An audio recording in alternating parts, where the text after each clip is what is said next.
12장에서는 표적에 관한 부분이 12장까지 진행이 되어질 거예요.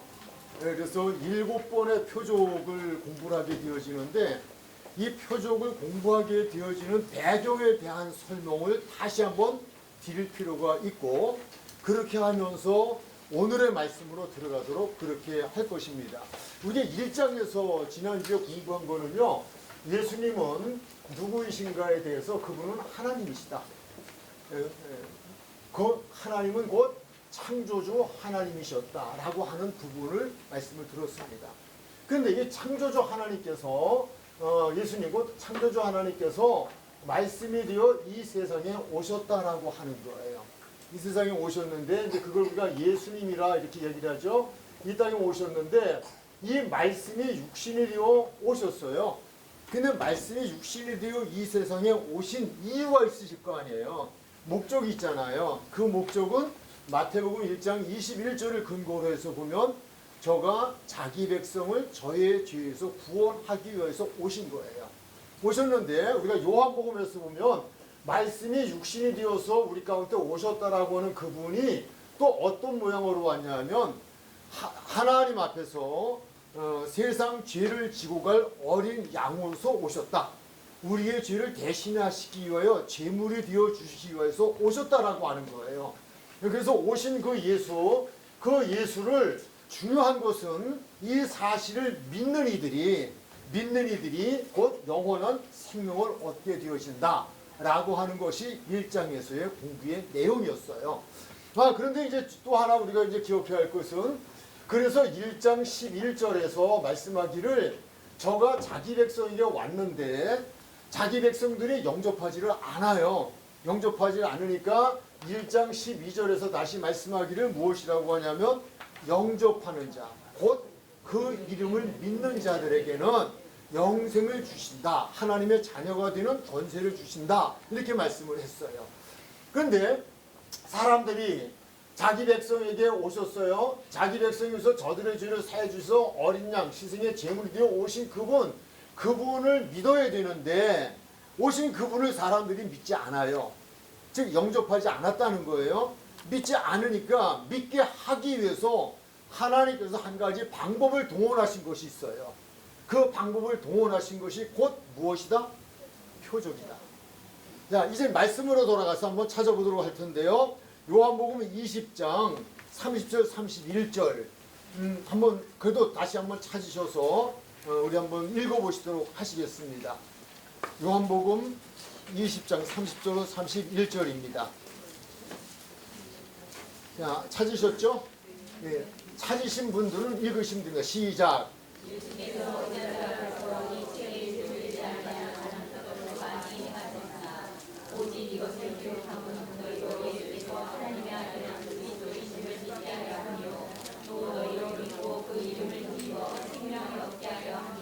아멘. 여기까지는 이해가 되셨죠? 네, 구원하러 오셨어요. 오셨는데 그분이 구원하러 오셨다거나 하나님이 사람이 되어서 우리의 희생 제물이 되기 위하여 오신 것을 믿는 이들에게는 하나님의 자녀가 되는 권세를 주는 거예요. 근데 우리 사람들이 그 하나님이 사람을 구원하러 오신 그것에 대해서 믿으려고 하지 않아요. 그럴 수밖에 없겠죠. 어떻게 믿겠어요? 제가 그래도 조금 몇 시간 지냈으니까 그나마 변승근 목사 그러면 어느 조금은 그래도 신뢰도가 생겼을지 몰라요. 그러나 저를 처음 만났다 그 순간에는 저게 누구야? 목사라는데 저게 뭐 했던 목사야? 그럴 수 있어요. 있잖아요. 여러분들이 좀 이상한 눈으로 저 바라보셨던 분들 있어요. 제가 보니까 이 교회 처음 왔을 때 저 누구야 저거 이렇게 있었어요. 제가 이 교회 처음에 오니까 우리 장학봉 목사님이 교회 대청소를 해야 되겠대요. 근데 힘을 쓸 사람이 좀 필요하대요. 그래서 힘 그러면 저도 자신이 있으니까 그러면 내가 가자. 왔어요. 왔는데 저를 아는 척 반갑게 인사하는 사람 한 사람 없어요. 저거 웬 사람이야? 그래서 제가 이야기했어요. 오늘 힘쓸 사람 필요하다고 목사님 말씀하셔서 힘쓰러 왔습니다. 청소하러 왔습니다. 근데 그날 청소 못하고 갔어요. 물론 나중에는 저를 그냥 이렇게 제가 원로 목사입니다. 근데 이렇게 청소로 왔습니다. 이렇게 측은한 마음 가지고 커피도 한 잔 주시고 그러시긴 했지만 다정히 따뜻하게 해주셨지만 그러나 그 눈빛만은 경계하는 눈빛이었다라고 저는 생각을 오해라는 거예요. 오해. 제가 이 말씀을 드리는 거는 불쾌했던 감정의 표현이 아니라 사람이 처음 만났는데 그 사람이 도대체 누구냐 이거예요. 목사는 목사인데 뭐 하다가 굴러먹어서 여기까지 원로 목사로 왔냐 이거예요. 자기가 다니던 교회는 없냐 이거예요. 갈 만한 교회 없냐 이거예요. 왜 여기로 왔냐는 거예요. 그럴 수 있다는 거죠. 그런 거예요. 하나님이 사람이 되어 오셨다? 그 하나님이 나를 죄에서 구원하기 위해서 하나님이 속죄의 제물로 보냈습니다. 그도 속죄의 제물이 돼서 오셨다? 이것이 잘 믿어지지가 않는 거예요. 그의 존재에 대한 것. 그러니까 하나님께서 이것을 믿게 해주셔야 돼요. 저는 거기까지는 하나님이 책임이 있다고 보아져요. 그러니까 예수님께서 오셔서 그들로 하여금 믿게 하기 위해서 행하신 것이 표적이라고 하는 거예요. 그것이 바로 요한복음 20장 30절 31절에 기록이 되어진 내용이에요. 그러면 표적이라고 하는 표적의 목적은 무엇이다? 믿게 하는 거예요. 누구를? 예수님이 누구임을? 하나님이시며 하나님이 우리의 죄를 대신하시기 위해서 오신 분이라고 하는 그리스도라는 사실을 믿게 하기 위해서 나타내 준 것이 표적이라는 거예요. 제가 지금도 이제 그 고향에 가 있지만 참 은혜로 하나님께 감사한 건 새벽마다 기도를 할 수 있게 해주시니 감사해요. 지난번도 말씀드렸죠. 4시 반에 예배는 가기가 너무 힘들어요. 또 또 지인들이 있는데 원로 목사가 와서 앉아가지고 같이 예배 드리는 자체도 조금 좀 턱스럽지 못한 듯해요. 그래서 제가 정해놓은 시간에 5시에 저는 기도를 하러 가요. 기도를 하러 가는데 오늘 아침에 주보를 지난주에 좀 오늘도 주보를 한 장 딱 받아왔어요. 받아왔는데 요한복음 6장. 그 지난주. 포도주사. 오늘 요한복음 2장에 대한 얘기예요. 그런데 뭐라고 했냐면 오늘도 이 표적, 기적은 동일하게 나타납니다. 라고 하는 거예요. 저 설교 들어보지 않았어요. 근데 여기 왔으니까. 저 나름대로 설교가 떠오르는 거예요. 이 설교 하시겠다. 라고 하는 부분들. 근데 이 표적이라고 하는 건 다른 이유가 아니에요. 포도주가 떨어진 집에 포도주를 채워주기 위해 오신 분이 아니에요. 왕의 신하의 아들이 병들어 죽게 되어진 그 아들을 고쳐주기 위해서 하나님이 오신 것 아니에요. 38년 된 병자를 불쌍히 여기셔서 그 사람 하나 고쳐주자고 하늘에서 하나님이 이 땅에 오신 게 아니에요. 태어나면서부터 소경되었던, 즉 시각장애자가 되었던 그분을 치료해 주시기 위해서 그분을 위해 오신 분은 아니에요. 좀 냉정한 이야기예요. 그럴 수도 있지만 그건 아니에요.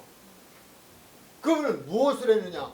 그 일을 통하여서 예수님이 하나님의 아들이심을, 그리고 그분이 곧 그리스도이심을, 그분이 구원자이심을 믿게 하려는데 목적이 있다는 거예요. 우리가 이런 관점에서 보면 이미 표적에 대한 성경 공부는 여러분들이 다 마스터한 거예요. 이거는 이런 거구나. 우리 집에 포도주가 떨어져서 포도주를 예수님이 오셔서 예수님이 말씀하시면 포도주를 만들어 주시는구나. 내 사업의 장에 포도주가 떨어졌다, 행복이 떨어졌다, 기쁨이 떨어졌다, 그거를 충족시켜 주시는 분이 예수님이다. 글쎄요, 성경은 그렇게 말씀하고 있어요. 제 처남댁이 얼마 전에 이제 그 목사예요. 처남도 세시당 목사인데 그 둘째 처남댁이 암이라고 그래요. 유방암인데 임파선까지 전이가 되어진 것 같다. 그래서 제가 글을 보내줬어요. 표적이란, 하나님의 표적은, 하나님의 기적의 역사는 문제가 있는 곳에서 출발한다. 그러나 하나님이 그러한 문제를 주셨다면 그 문제를 해결해 주시는 분이신데, 그 해결해 주심은 단순히 육체의 병을 치료해 주시기 위한 것이 아니라 이 사건을 통하여 치료의 표적을 통하여 다시 한번 하나님은 살아계신 분, 그 하나님을 위해 내가 어떻게 살아야 할 것인가를 결단하게 하시는데 목적이 있는 것이지 단순히 당신의 병을 치료해 주시기 위한 것이 아니다. 그렇게 얘기를 했어요. 그랬더니 답장이 왔어요. 너무 감사하다. 맞다고. 정말 요즘 너무 하나님께 병이 걸렸는데, 암이 걸렸는데 하나님이 너무 감사하대요. 하나님의 은혜를 경험할 수 있는 기회를 주셨다고 자기도 믿고 있대요. 그런 부분이에요. 그런 부분에서 우리가 성경의 바른 이해가 필요하지 않겠느냐라고 하는 거예요. 그렇다면 이제 그분을 믿게 하기 위한 표적, 이 표적의 실예로 들어가도록 하겠습니다. 이것이 2장이죠. 우리가 2장을 가면 필사하고 질문에 답해 주십시오 라고 이야기했는데, 그 나눠드렸던 문제지에 대한 건 일단 좀 접어두고 말씀을 어디로 가느냐 하면 2장 4절로 가도록 하겠습니다. 2장 4절입니다. 성경의 2장 4절을 한번 읽어주시기 바랍니다. 시작. 예수께서 이르시되 여자여 나와 무슨 상관이 있나이까 내가 아직 이르지 아니하였나이다. 자, 2장 4절. 예수께서 이르시되 여자여 뭐라고 말씀하셨어요? 나와 무슨 상관이 있나이까 라고 했어요. 그러면 여기서 나와 무슨 상관이 있느냐는 이야기는 육신의 어머니인 마리아를 향하여서 당신과 내가 무슨 상관이 있느냐는 이야기일까요? 아니요. 어떻게 생각하세요? 아니죠. 네. 그럼 무슨 상관이 있느냐는 이야기일까요? 이 집에 포도주 떨어진 것하고 나하고 무슨 상관이 있느냐 이거예요. 이 말씀 속에는 내가 이 집에 포도주 떨어진 것, 포도주를 만들어주고 채워주기 위해서 내가 온 것 아니라는 이야기예요. 그 이야기입니다. 그러니까 예수님께서 우리에게 어떤 표적을 행하시는 것은 그분과는 사실 상관이 없는 거예요. 그러니까 그분과가 아니라 그 사건과는 상관이 없어요. 그럼에도 예수님께서는 그 집에 포도주를 만들어줘요. 왜 만들어줬을까요? 그것을 통하여서 무엇을 하시려고? 그분이 하나님이심을, 그분이 하나님의 아들이심을, 그분의 말씀으로 모든 것을 회복할 수 있는 분이심을, 없는 것도 있게 하시고 안 되는 것도 되게 하시고, 무엇보다 하나님 나라가 무너져 버렸어요. 하나님 나라가 무너진 그 터위에 하나님 나라를 회복하기 위하여 오신 분, 이것을 믿게 하려는데 목적이 있다라는 거예요. 그러면 그에 대한 해답이 어디 있을까요? 말씀이 있죠. 2장 11절로 갑니다. 2장 11절. 2장 11절 시작. 예수께서 이 첫 표적을 달리기 바다에서 행하여 그의 영광을 나타내시매 제자들이 그를 믿으니라. 거기서 중요한 단어는 무엇일까요? 믿음이라. 누가? 제자들이 믿음이라. 나와 상관이 없어요. 그 집에 포도 이미 이해는 되셨죠? 네, 이해가 안 되면 손을 들어서 말씀해 주시면 답변해 드리겠습니다. 진도가 문제가, 계속 나가는 게 문제가 아닙니다. 이해되어지고 믿어줘야 됩니다. 그러니까 어머니와 나와 상관이 있다. 여자야 당신과 나하고 무슨 상관이, 이 얘기가 아니라 이 집에 포도주 떨어진 것과 나와 무슨 상관이 있느냐 이거예요. 그럼에도 나는 포도주를 만들어 주겠다는 거예요. 무엇 때문에? 그거는 상관이 없지만 내가 하나님임을, 내가 구세주임을 믿게 하려고 목적이 있기 때문에 나는 해줄 거라는 거예요. 근데 그 결과가 11절에서 답으로 나왔어요. 그래서 예수께서 이 첫 표적을 갈릴리 가나에서 행하여 그의 영광을 나타내시며 제자들이 그를 믿으니라 라고 되어 있어요. 자, 24절로 갈까요? 24절. 24절입니다. 23절이네. 죄송해요. 23절. 자, 찾으셨으면 됐습니다. 한번 읽으실까요? 시작. 6월절에 예수께서 예루살렘에 계시니 많은 사람이 그의 행하시는 표적을 보고 그의 이름을 믿었으나. 아멘. 11절에서는 제자들이 믿었다 그렇게 됐어요. 우선순위는 제자들이에요. 성경에 항상 제자들이 우선순위예요. 모두를 버려두고 예수님을 따라 나선 제자들. 먼저 그들이 예수님의 행적, 표적, 말씀을 통하여서 믿음을 갖게 하셔요. 가까이서 들으니까. 그러나 그들만은 아니에요. 많은 사람들로 하여금 믿게 하는 거예요. 근데 그들도 많은 사람이 그의 행하시는 표적을 보고 그의 이름을 믿었으나 라고 되어 있어요. 물론 뒤에 설명은 그건 좀 부연하지 않겠습니다. 여기 6월절이라고 하는 것은요, 흩어져 있던 이스라엘 백성들이 다 예루살렘으로 올라오는 때예요. 예루살렘으로 전국 각지에서 몰려와요. 다 올라와요. 예배를 드리기 위해서. 그랬을 때 그들이 많은 무리들이 모여진 가운데 표적을 행했다는 거예요. 그 표적을 보고 많은 사람들이 예수님을 믿었다는 거예요. 여기서 또 하나 우리가 짚고 넘어가야 될 부분은 그렇다고 그들이 예수가 하나님의 아들, 그분이 나를 구원하실 분, 거기도 확실한 믿음이 있었느냐? 그건 아니에요. 적당한 믿음이에요. 대충 믿음이에요. 보아서 아마도 저가 그런가 보다라고 하는 거예요. 저는 제 이야기를 하고 싶지 않아요. 제 생각을 말하고 싶지 않아요. 성경에 근거되어진 말씀이에요. 그래서 우리가 3장으로 이제 넘어가서 이제 또 한 번 더 살펴보고 다시 2장으로 넘어올 거예요. 3장 1절, 2절의 말씀을 보면요, 니고데모가 등장을 하죠. 니고데모가 등장을 하는데 거기에 보면 1장 2절을 한번 읽으실까요? 시작. 그가 밤에 예수께 와서 이르되 라비여 우리가 당신은 하나님으로부터 오신 선생님을 알나이다.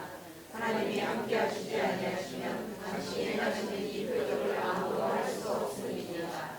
하나님이 함께하지 아니하시면 이 표적을 아무나 할 수가 없습니다. 그러니까 당신은 하나님께서 함께 하시는 분입니다 라고 하는 고백을 합니다. 근데 중요한 것은 아직도 그를 선지자의 한 사람으로 지금 믿고 있다는 거예요. 그런데 여기서 이거는 3장에서의 니고데모 한 사람의 이야기가 아니에요. 왜 한 사람의 이야기가 아니에요? 이 고백은 니고데모가 예수님과의 대화의 대변인, 즉 대표자로서의 대화를 하고 있는 것뿐이지 그와 같은 생각을 가지고 예수님께 말하는 많은 사람들이 있었다는 거예요. 그 답이 어디 있어요? 몇 절에 있어요? 어디까지 읽었어요? 지금 어디 읽었어요? 2절에 있죠. 2절에 무슨 단어가 있어요? 아우어, 우리라는 단어예요. 니고데모는 혼자 온 게 아니에요. 지금 앞에서 보았잖아요. 우리가 23절에서 보지 않았어요? 6월절에 예수께서 예루살렘에 계시니 많은 사람이 그 행하실 표적을 보고 그의 이름을 믿었으나라고 되어 있잖아요. 많은 사람이에요. 이 많은 사람들이 다시금 예수님께 몰려온 거예요. 몰려오는데 그때 맨 앞에서 그래도 그 시대의 바리새인 중에 니고데모라고 하는 사람, 유대인의 지도자, 그러니까 지도자는 항상 앞서게 돼 있어요. 앞에서 모든 사람들을 대신하여 말할 수 있는 그런 기회를 가져요. 그게 제자 중에 베드로죠. 교회도 그런 공동체 속에 그렇지 않겠어요? 다 같은 생각을 가지고 있는데도 대변하는 사람이 있을 수 있잖아요. 그런 것도 마찬가지예요. 그러니까 많은 사람들이 와서 그 표적을 보고 예수님을 믿기는 믿었지만 그러나 그 믿음이 구원의 완성을 가져온 믿음은 아니라는 거예요. 그게 만약 구원의 완성을 가져온 믿음이었다면 예수님께서 거듭남에 대한 이야기를 안 하셨죠. 하나님 나라에 들어감에 대한 이야기를 할 필요가 없었죠. 왜? 이미 믿고 다 구원 받았으니까. 그러나 예수님은 믿었다라고 하지만 다 믿은 것은 아니다. 완전히 구원에 이르는 믿음을 가진 것은 아니다라는 거예요. 이게 이제 6장으로 가면 더 나타나요. 많은 사람이 믿었어요. 믿었는데 떡을 안 준다 그러니까 다 떠나가 버리고 말아요. 다 돌아가 버리고 말아요. 그러니까 여러분에게 믿습니까? 그러면 아멘! 그렇다고 다 믿음이 있느냐 이거예요. 천만에요. 아니에요. 그렇지 않아요. 내가 믿음이 있는 게 아니라 내가 있는 것이 중요한 게 아니라 주님이 보시기에 믿음이 있다고 인정해주는 믿음이 돼줘야 돼요. 아멘. 주여 주여 한다고 천국 가는 게 아니라잖아요. 얼마나 열정적이에요. 주여 주여 이거는요. 교회 앞에서 정말 큰 소리 치는 사람들인지도 모르겠어요. 주여 주여 주여 하고 말이에요. 앞장서서 큰 소리 치고 난리를 치고 거기다가 귀신도 쫓아내잖아요. 능력도 행하잖아요. 근데 나중에 주님이 뭐라 그러셔요? 모른대잖아요. 그러면 누가 정작 구원받은 사람이에요? 주여 주여 큰 소리를 치지는 않았어도 어떤 일에 무엇을 행하지 않았다 할지라도 불법을 행하지 아니한 자 그가 구원받을 자라는 거예요. 말씀을 믿고 말씀대로 묵묵히 주님의 가신 그 길을 따라가는 사람이라는 거예요. 우리는 겉으로 보고는 몰라요. 사람은 겉을 보지만 하나님은 중심을 보시는 분. 그러니까 우리는 대부분이 이 교회라는 공동체 속에서 보면 아, 저 사람은 구원받았을 거야. 그럴 수도 있어요. 그러나 천만일 수도 있다는 거예요. 왜? 말씀이 그렇잖아요. 주여 주여 했다고 다 들어가는 건 아니에요. 귀신을 쫓아냈다고 다 들어가는 것도 아니에요. 능력을 행했다고 되는 것도 아니에요. 주의 이름으로 선지자 노릇을 했다고 되는 것도 아니에요. 불법을 행하지 말아야 돼요. 불법이 뭐예요? 말씀을 어긴 거예요. 그래서 저는 항상 제 중심은 그래요. 그냥 제 목양제도 그렇게 했습니다만 섬기지 말라는 이야기는 아니에요. 교회를 섬겨야 돼요. 성도를 섬겨야 돼요. 하나님의 교회가 교회되고 많은 사람이 구원을 받게 하기 위해서는 이 조직 속에서 누군가가 어떠한 분야에서 일을 맡아줘야 돼요. 그게 하나가 저잖아요. 이 교회 속에서의 가르침이 이것도 하나의 사역이고 이것도 하나의 섬김이잖아요. 필요한 부분들이에요. 하지 말라는 건 아니에요. 그런데 그것보다 우선한 것은 내가 구원받는 믿음을 가지고 내가 구원해 주신 그분의 은혜가 너무 감사해서 그분에게 빚진 게 너무 많아요. 너무 커요. 내가 평생을 갚아도 갚을 길이 없는 빚을 진 거예요. 나를 구원해 주었다고 하는 그 하나만으로도 갚을 길이 없어요. 이건 돈으로도 해결될 길이 아니에요. 뭐 몇 억을 드렸다? 이것 가지고도 해결될 문제가 아니에요. 내가 무엇을 했다? 해결될 문제가 아니에요. 빚진 거 갚으려면요 어마어마한 빚을 진 거예요. 무슨 빚? 생명의 빚을 졌어요. 나의 영원한 천국을 위해 그것을 마련해준 그것에 대한 내가 빚을 졌다니까요.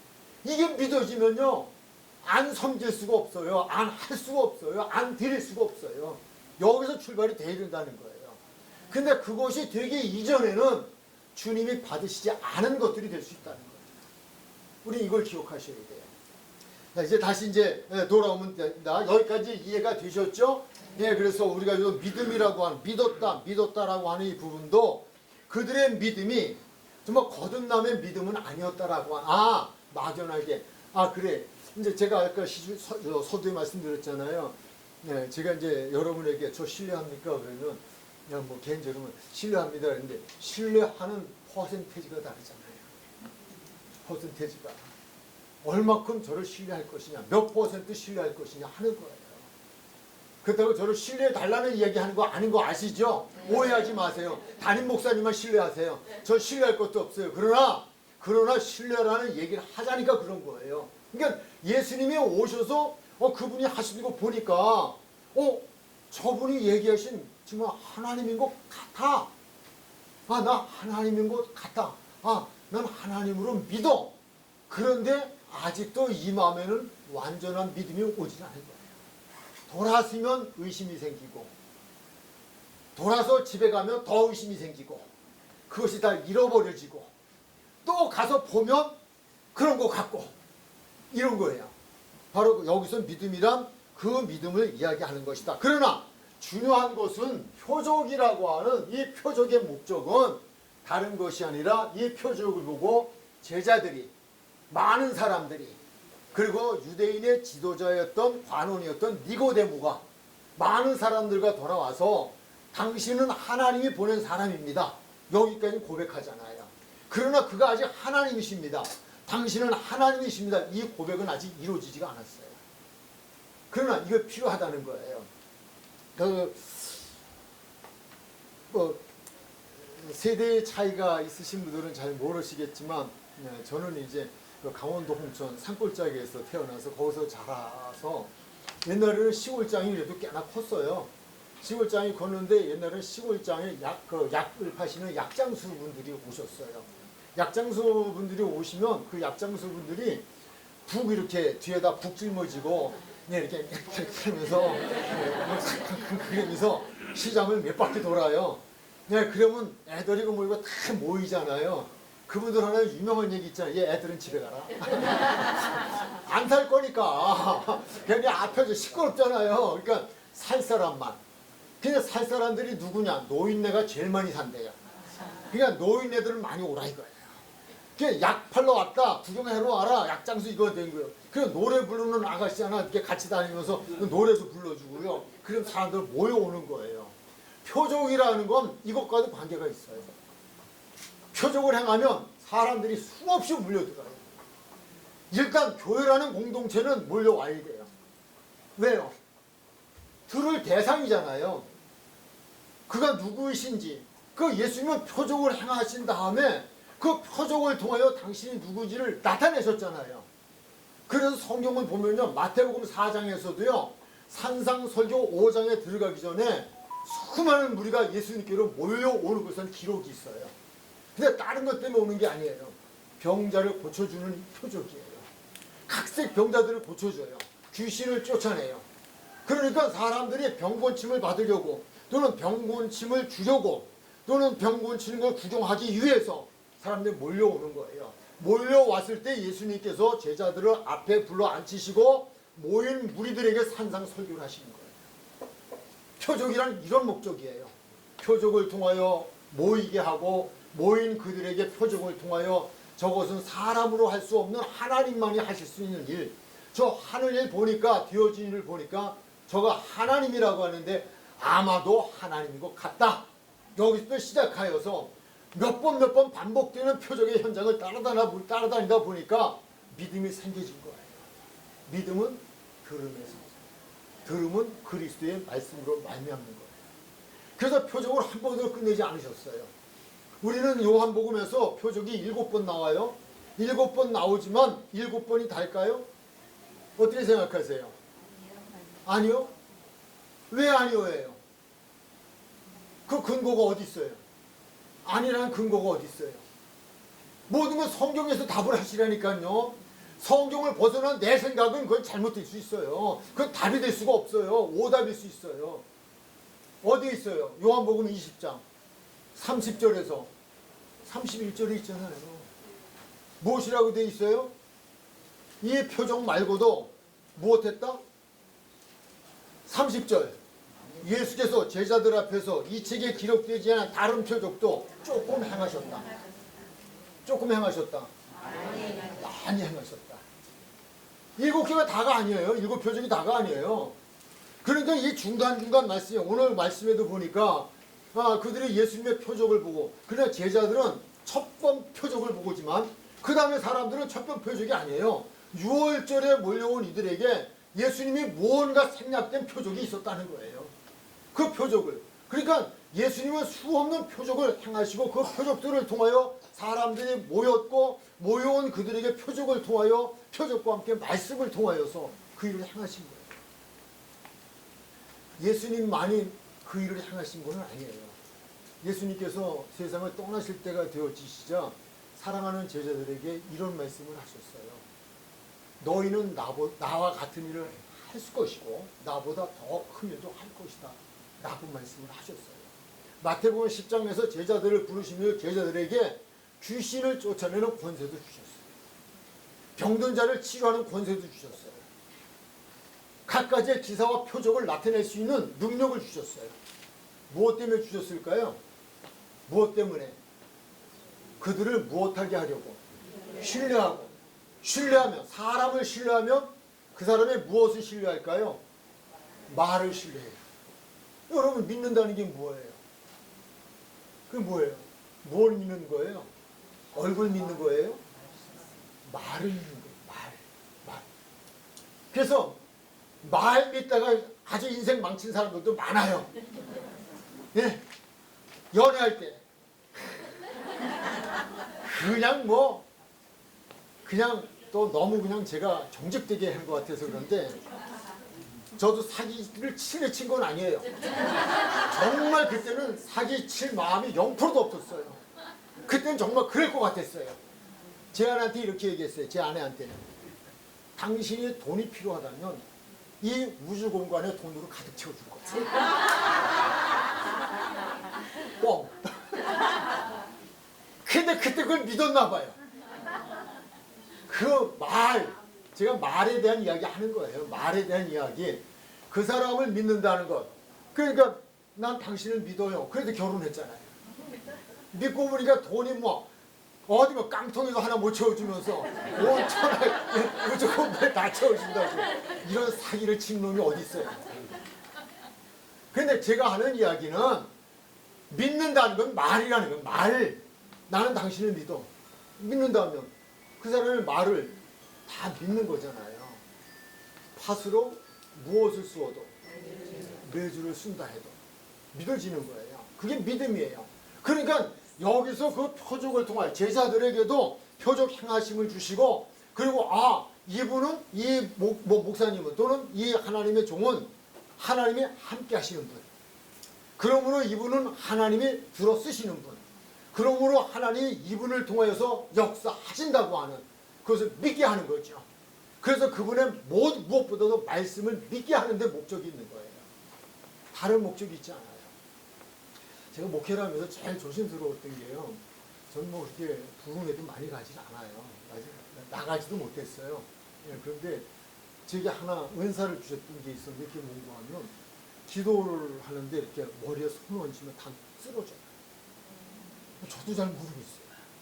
그게 뭐 어떻다는 거예요. 저도 그거 하면서도 이상해요. 뭐 쓰러지면 뭐 달라지는 게 있나? 뭐가 다른 거야? 뭐가 어떤 거야? 그런데 한 가지 딱 있는 게 있어요. 무엇일까요? 우리 목사님은 하나님이 쓰십니다. 그런 거예요. 그러니까 뭐 이게 누구 얘기하면 그러니까 제 얘기는 하나 한 거예요. 근데 저도 꽤 있었는데 그냥 하나만 얘기하는 거예요. 근데 그렇다고 그걸 평생 써먹느냐? 아니에요. 하나님이 하나님의 일을 하기 위한 하나님의 필요에 의할 때 주시는 게 하나님의 은사예요. 내 전용물이 아니에요. 아무 때나 휘두르는 게 아니에요. 표적 얘기해서 여기까지 나왔어요. 이게 표적이라는 것이 그런 것이다. 능력이라는 권세라는 것이 이런 것이다 하는 말씀을 믿게 하는, 그분을 믿게 하는데 목적이 있는 것이다 라고 하는 거예요. 이렇게 되면 이제 우리가 2장에 대한 공부, 더욱이 혼인잔치에 대한 비유에 대한 말씀은 사실 결론을 내렸다라고 보아도 과언은 아니에요. 어떤 개인의 집에 혼인잔치를 하는 그 집에 포도주가 떨어진 것, 그것을 포도주를 만들어주기 위해 오신 것은 아니다. 이것을 통하여서 우리가 배워야 할 하나의 교훈은, 나도 포도주 떨어진 사람과 같은, 그 집과 같은 그 집의 주인공이 될 수 있는 존재이다. 근데 하나님께서는 그것을 나에게도 허락해 주실 수 있다. 동일하게. 그런데 그것은 나의 포도주 떨어진 세상의 포도주 항아리에다 채워주는 데 목적이 있는 것이 아니라, 그 표적을 통하여 나로 하여금 예수님은 하나님이십니다. 예수님의 모든 말씀은 다 맞습니다. 나는 하나님이심을 믿습니다. 그 예수님을 영접함으로 내가 구원받는 건 나는 믿습니다. 내 죄가 어마어마한데 그 죄를 다 한순간에 씻어주신 분이 예수님이십니다. 그 앞에 내가 무릎을 꿇고 두 손을 들고 그분에게 신앙의 고백을 하면서 내 평생 빚진 자 되어 이 빚을 갚기 위하여 주님이 내게 요구하신 삶을 살아가도록 하겠습니다. 이걸 원하시는 게 있다는 거예요. 그렇다고 오늘도 그 포도주를 만드는 일을 하나님 멈추시면 안 돼요. 있을 수 있어요. 그러나 목적이 다르다 라고 하는 것을 우리는 기억해야겠다라고 하는 거예요. 이제 영적인 부분으로 좀 들어갈게요. 그렇다면 예수님께서 이 세상에 오셔서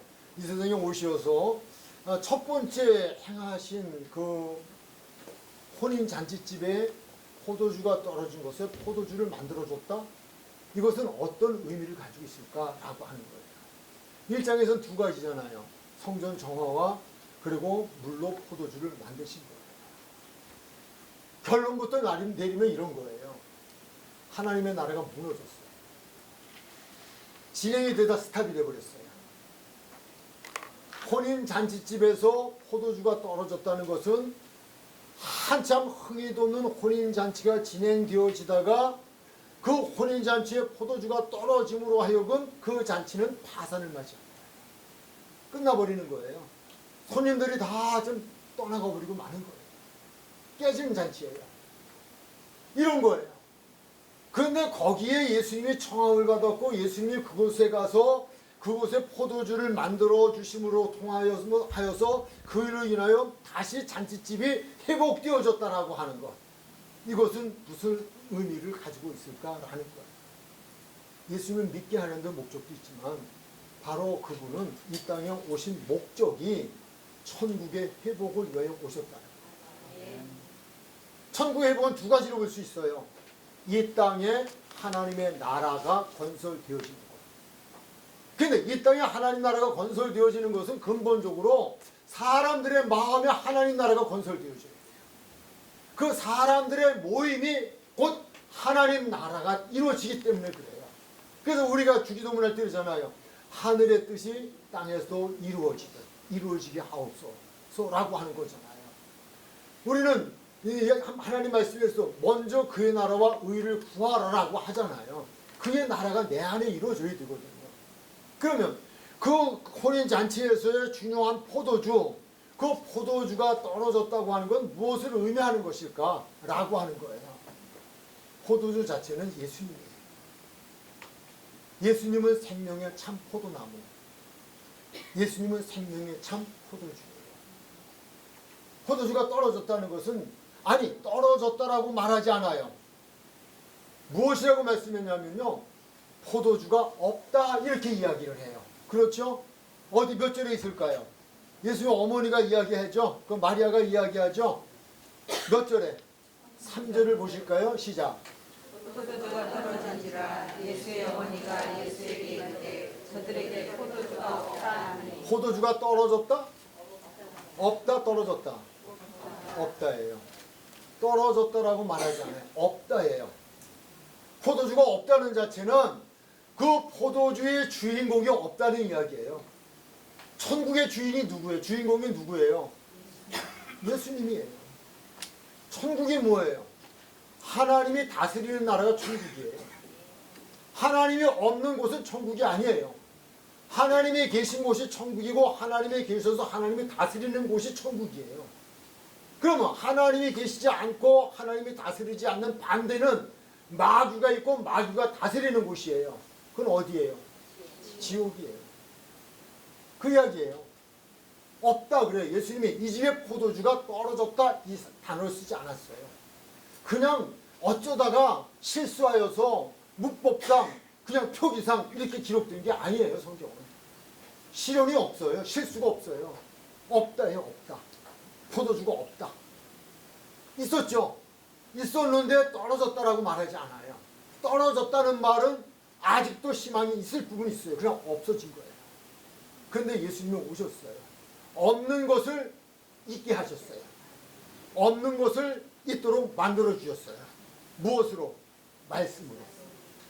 이 말씀이에요. 그러니까 그렇잖아요. 예수님이 이 땅에 왜 오셨어요? 하나님 나라가 망가진 거예요. 하나님을 모시고 사는 사람들이 없어졌잖아요. 다 저들이 자신의 죄 가운데 있었잖아요. 하나님을 떠나서 마귀의 자녀들이 되어져 살았잖아요. 그러니까 마귀의 자녀들이 가야 할 곳은 지옥이에요. 지옥인데 지옥 백성들이에요. 이미 지옥 백성들인데 그 마귀의 자식이 된 지옥 백성들을 그들을 구원해내게 오신 거예요. 구원해냈다는 말은 그들을 지옥에서 건져내서 천국으로 옮겨놨다는 얘기예요. 천국 백성이 됐다는 얘기예요. 전에는 마귀의 자녀여 마귀의 종이었기 때문에 마귀의 말을 듣고 마귀의 가르침을 받고 따라갔지만은 그러나 이제는 그것을 건져놓아서 주인 바꿔준 거예요. 예수님이 지금 하나님이 내 주인이 되신 거예요. 이제는 마귀의 말을 듣지 않아요. 그를 따르지 않아요. 그가 주는 욕심도 갖지 않아요. 그래 이제는 하나님이 내게 주시는 말씀, 그 말씀을 따라서 나는 이제 하나님의 자녀로 살아가는 거예요. 이게 변하고 거듭남이고 이게 구원의 길이라는 거예요. 그런데 그분이 없었다는 것은 그분이 없는 세상을 살아간 거예요. 그분이 없는 세상을 살아간 것은 마귀의 자녀가 되어서 살아간 거죠.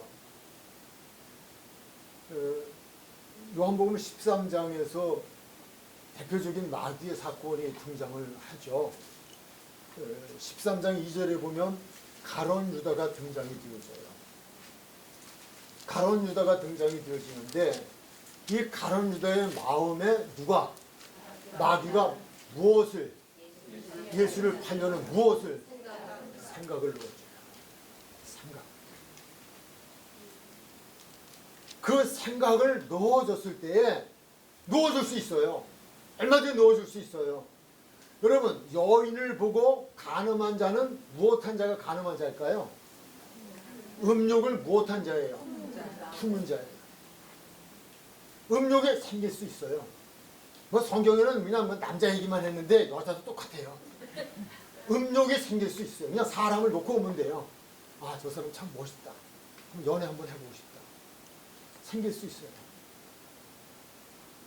끝까지 잘 들으셔야 돼요. 여기까지 듣고 끝나면 난 이단돼요. 성경은 그렇게 말씀을 하고 있어요. 보고 음욕을 품은 자가 가늠한 자예요. 이 얘기를 왜냐하면 마귀에게 또 얘기 나왔어요.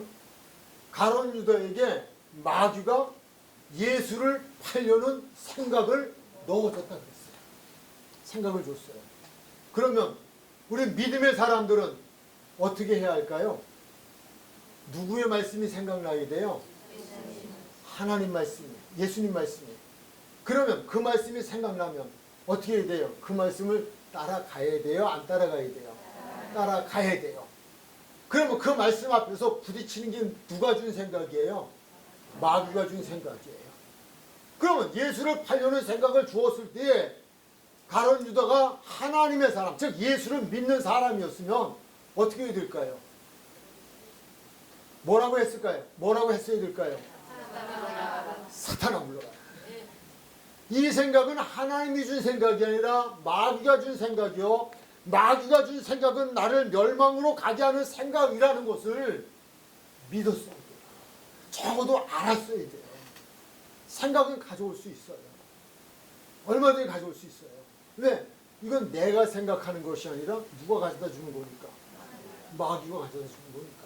이건 내가 어떻게 내가 선택의 여지가 없어요. 생각 주는 거니까.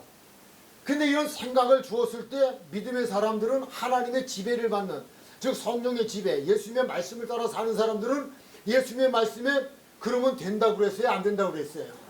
예수를 팔려는 건 잘못된 거예요? 잘못된 거예요?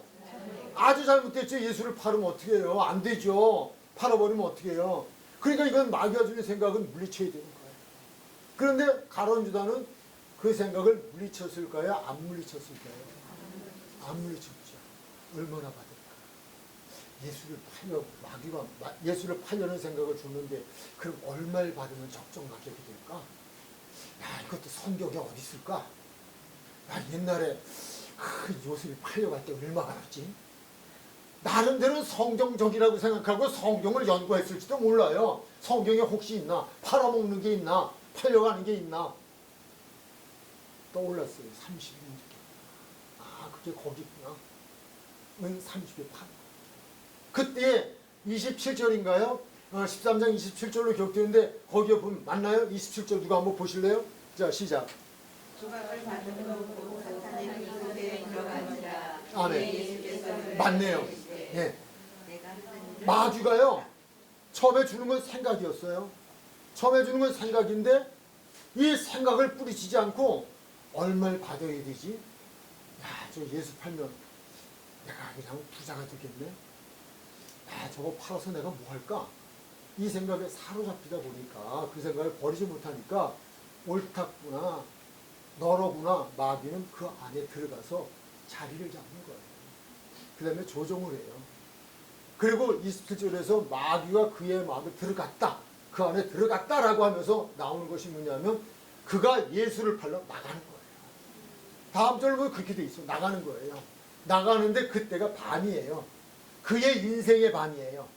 또 이러한 사건은 밤에 이루어지는 거예요. 어둠 속에서 이루어져요. 백지에 이루어지지가 않아요. 그래서 빛이 없으면 어둠에 있는 자들은 흑암의 권세에 휩쓸려 가게 돼 있는 거예요. 자, 제가 이제 하나님의 나라와 마귀의 나라에 대한 이야기, 이 혼인잔치에 대한 이야기, 그 혼인잔치의 주인이 없는 거로 인하여 없다라는 단어 때문에 여기까지 나왔어요. 예수님이 없는 거예요.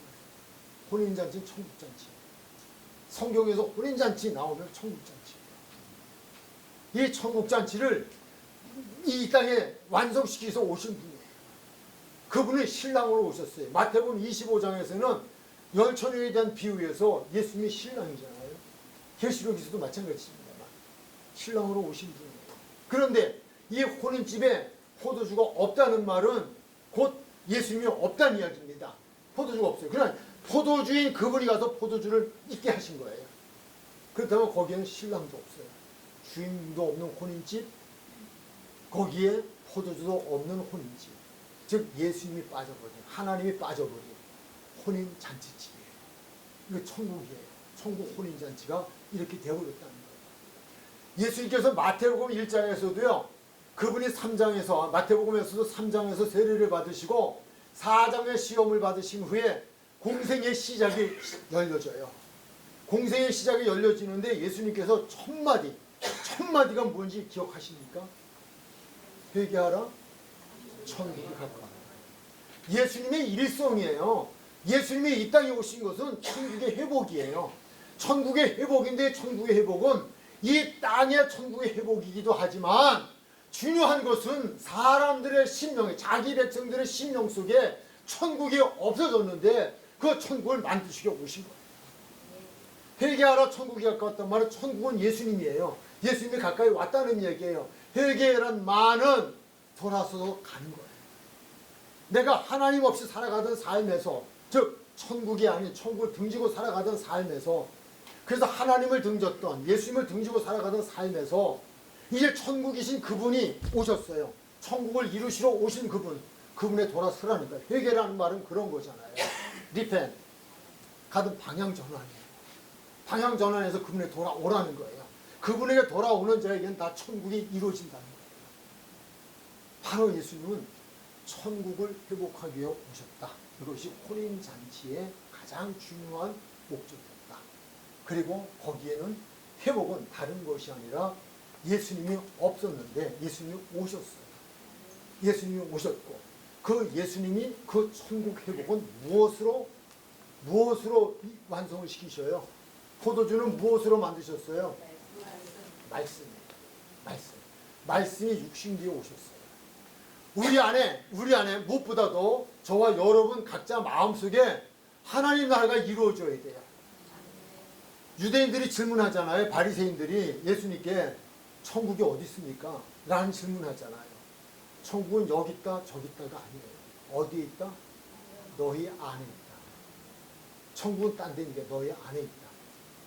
죽어서 천국 가나요? 틀린 말은 아니에요. 그러나 정답만은 아니에요. 이 땅에서 천국에 이루어진 사람들이 천국에 이루어진 삶을 살아가다가 그러다가 이사를 가는 것뿐이에요. 내가 죽어가지고 그때 그거 천국 가는 게 아니에요. 내 안에 천국이 이루어져야 돼요. 내 안에 하나님의 말씀이 있고 그 말씀을 따라서 내가 살아가는 거예요. 그게 천국이 우리가 구원의 완성을 이루는 거예요. 다른 것으로 되어지는 게 아니에요. 포도주가 떨어졌다? 예수님께서 나와 무슨 상관이냐? 이 집에 포도주를 만들어 온 건 아니다. 그러나 나는 이걸 할 것이다. 왜? 이 일을 통해 내가 누구인지를 믿게 하는데 목적이 있다. 그런데 그 망가진 혼인잔치, 그 혼인잔치를 다시 내가 회복하는데 그 회복은 다른 것으로 하는 것이 아니라 내가 말로 하는 것이다. 말로 하는데 그 이루어짐의 결정체는 그 말을 순종하고 행한 사람들에게 이루어진다는 거예요. 우리에게도 마찬가지예요. 여러분 안에 하나님 나라가 이루어지는 것은 다른 것이 아니라 그분이 우리에게 말씀을 하십니다. 또 하나 단어 볼게요. 2장이에요. 5절로 들어갑니다. 5절 시작. 그의 어머니가 하나님에게 너희에게 무슨 말씀을 하시든지 그대로 하라 하니라. 무슨 말씀을 하시든지 이해되시나요? 무슨 뜻일까요? 네, 자, 네, 각자. 자, 남이 듣지 않게 큰 소리 시작. 순종. 네, 순종이 답니까? 네, 맞아요.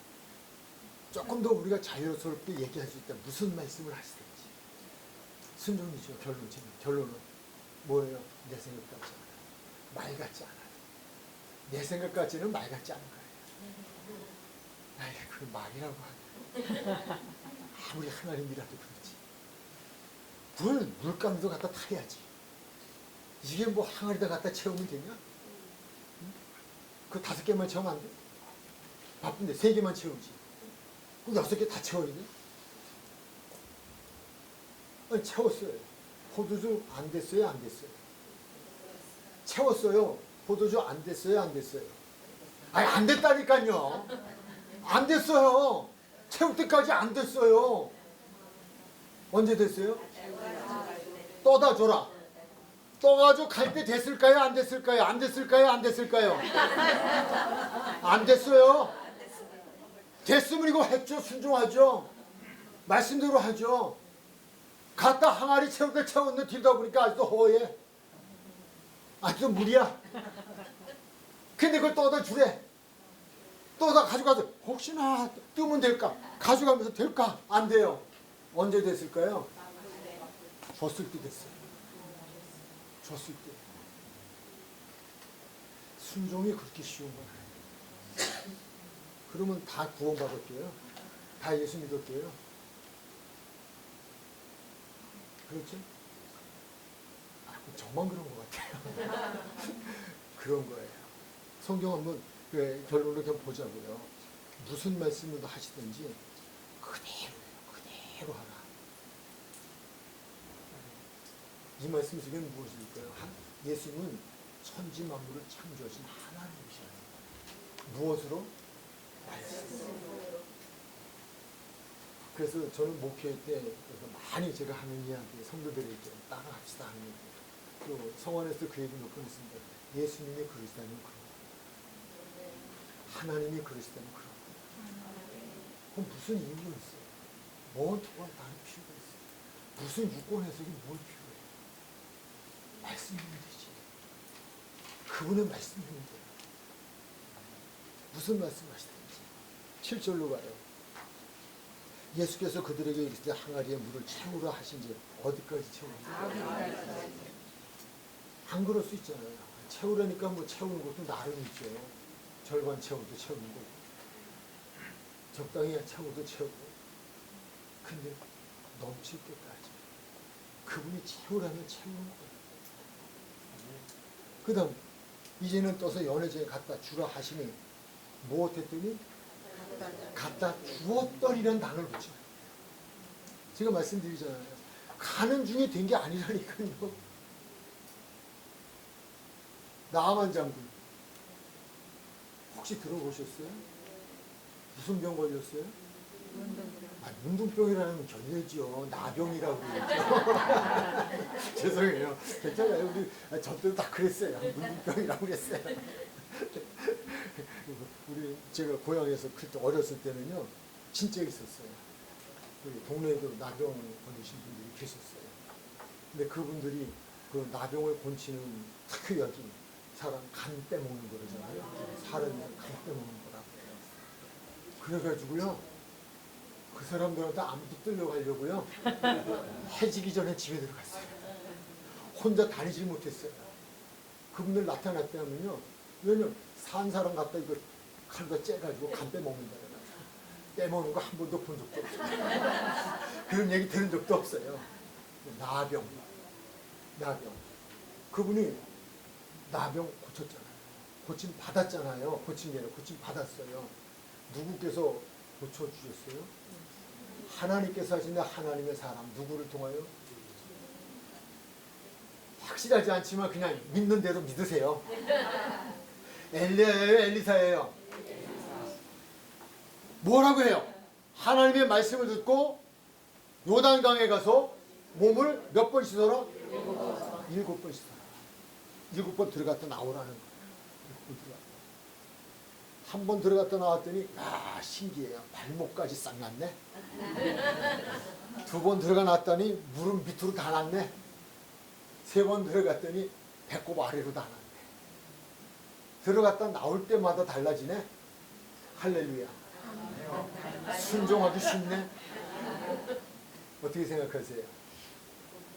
감자 부셨죠? 몇 번째? 7번째 들어갔다 나오니까 발목부터도 아니고 머리끝부터 발목까지 일순간에 싹. 그게 한 번 갔다 올 때마다 표적이 나타나면요 누구나 다 할 수 있다니까요. 하나님 말씀 그래요. 여기서 하나님의 말씀이 곧 잔치집을 살려놓았어요. 그분은 말씀으로 다시 회복시키기 위해서 오신 분이시다. 이 땅을. 그리고 우리들의 신령을, 우리들에게 하나님의 나라를 회복시켜 주기 위해서 오신 분이다. 이 회복시켜 주시기 위해서 오신 분이다. 포도주가 없다. 지금 없어도 우리는 낙심할 거 없어요. 없었어도 낙심할 거 없어요. 왜요? 없었기 때문에 오신 거니까. 없다를 있다로 바꿔주게 오신 거니까. 이게 은혜예요. 이게 은혜예요. 나는 틀렸네. 성경에 틀렸단 말은 한 군데도 없어요. 안 믿어서 틀린 거지. 믿으면 다 됐어요. 그래서 내가 지금 우리는 오늘 이 공부를 통해서 마지막 우리 자신에게 질문을 해야 될 부분이 있죠. 네, 거기에 우리 또 지금 나눠드린 교재로 들어가면 내 안에 이 땅에 천국이 이루어지려면 어떻게 해야 할까요? 결론 부분에 어떻게 해야 할까요? 그분의 무엇이 있어야 돼요? 말씀. 내 안에 그분의 말씀. 그리고 그분의 말씀이 있다는 것은 곧 내가 무슨 말씀을 하셨든 무슨 말씀이 되었든 하나님의 말씀이라면 그 말씀대로 순종합니다. 그 순종에 의해서 우리는 천국이 이루어진다. 하나님이 내 안에 계시다. 우리가 15장에 가면 그 말이 나와요. 예수님께서 우리 안에, 우리가 예수님 안에 그 천국이거든요. 무엇을 구하든지 응답받고 무엇을 하든지, 물론 무엇이라고 하는 우리 욕심에 대한 이야기는 아니에요. 그런데 거기서 내가 네 안에, 내가 내 안에라고 할 때 예수님이 우리 안에라고 하는 거기에는 두 가지가 있어요. 예수님의 몸이 들어갔어요? 우리 안에 예수님의 몸이 들어왔어요? 무엇이 들어왔어요? 말씀 맞아요. 성경이 이렇게 기록했어요. 내 말이 너희 안에, 너희가 내 안에. 그럼 구하라. 근데 그 말씀이 안에 들어온 사람이, 그 말씀 안에 거하는 사람이 무엇을 구하겠어요? 무엇을 구할 것 같아요? 그의 나라와 의를 위하여 살게 해주세요.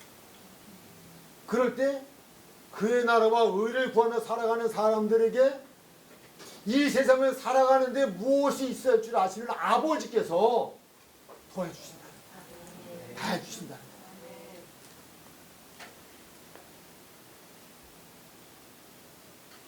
저는 우리 이런 시간을 갖게 하게 하시기 위해서, 하나님께서 그렇게 하시기 위해서 사실은 이 공부를 시작하는 과정 속에서 하나님께서 저에게 큰 결단을 요구하셨어요. 그거를 행하라 하셨어요.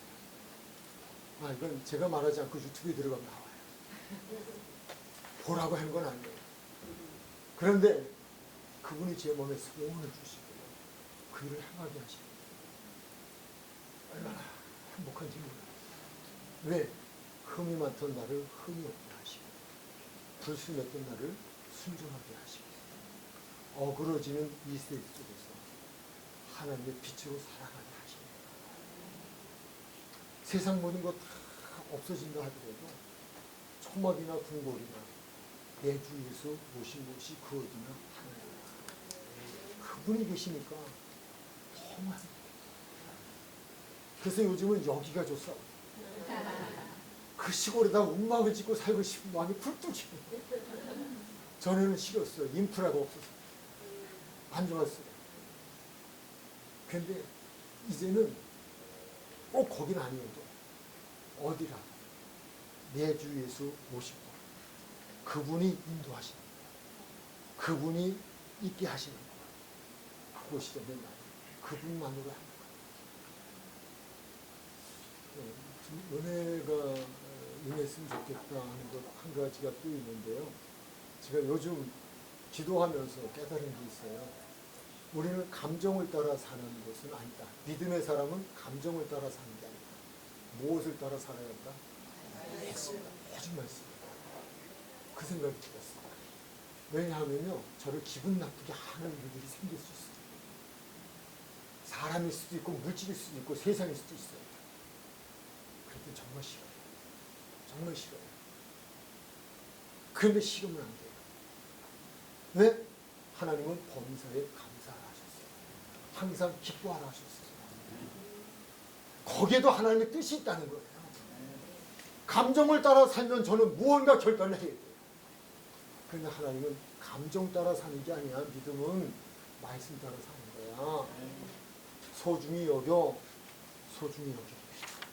감정하고 불문이에요. 사랑해, 사랑해. 감사해, 감사해. 이 말씀을 결론으로 드리는 것은 천국이 다른 것입니다. 그분이 내 안에, 곧 그분의 말씀이 내 안에. 그래 내 감정을 다스려 주시고 기분을 다스려 주시고 감정 따라 살지 않고 기분 따라 살지 않고 말씀 따라 살 때 그것이 어디가 됐든 어떤 환경이 됐든 무엇이 되었든 이 세상 다 배설물만 못하게 여겨져도 오직 그분 한 분만으로 행복한 삶을 살아갈 수 있는 것, 이것이 그분이 다스리는 천국이잖아요.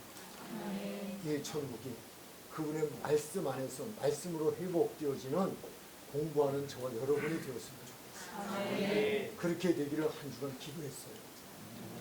또 3장을 준비하며 여러분을 놓고 매일 새벽마다 기도할 거예요. 기도하겠습니다. 하나님 감사합니다. 고맙습니다. 성령님, 제게도 성령께서 하나님의 말씀은 성령의 말씀이에요. 그 말씀을 말씀대로 바르게 전할 수 있게 하시고 가르치게 해 주옵소서. 또한 하나님, 사랑하는 이들에게 성령이 함께 해 주시면서 하나님의 말씀, 영의 말씀을 들을 수 있는 영의 기도 허락하여 주옵시고 우리 모두가 오늘의 말씀 한 주간 살아가는 동안 살아 역사하는 말씀이 되게 해 주셔서 모두가 천국을 이루는 하나님의 사람들 되어지게 하여 주옵소서. 저들의 삶 속에 여러 가지로 각양각색의 문제를 만나 살아갈 수 있으나 그곳에 표적을 행하셨던 주님의 은혜가 임하여 주시어서 그 표적을 통하여 하나님은 살아계시는 분, 그 하나님이 나를 사랑하시는 분, 나를 구원하시는 분, 그러기에 나는 그분에게 감사하고 그분을 위해 살아가겠노라고 하는 사랑의 고백을 드릴 수 있는 우리 모두가 되게 하여 주옵소서. 예수님의 이름으로 기도드립니다.